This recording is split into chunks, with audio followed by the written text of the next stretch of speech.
আসসালামু আলাইকুম রহমতুল্লাহ। সবাই কেমন আছেন? এখন আছি বইয়ের জগতে। আমাদের এলাকার বইয়ের ভুবন হক লাইব্রেরিতে। হক লাইব্রেরির প্রতিনিধি আবু হুরায়রা এখানে বসে আছেন এখনও।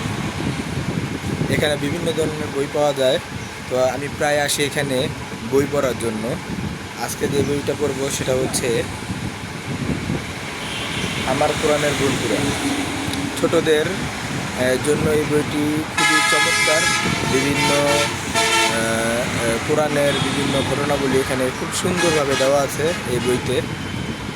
খুবই ভালো লাগছে আমার এই বইগুলো পড়ে। আমার মনে হয় বাচ্চা যারা আছে, যাদেরকে আমরা মোবাইল দিয়ে রাখি, মোবাইলে গেম খেলার জন্য দিয়ে রাখি, তাদেরকে মোবাইল গেম এসব না দিয়ে আমরা এইসব বই পড়তে উৎসাহিত করতে পারি। বইটার ভিতরে অনেক সুন্দরভাবেই কোরআনের একটি আয়াত, ওই আয়াতের ভিতরে মানে আয়াতের সারমর্ম হিসাবে বিভিন্ন নবীদের গল্প খুব সুন্দরভাবে দেওয়া আছে এখানে।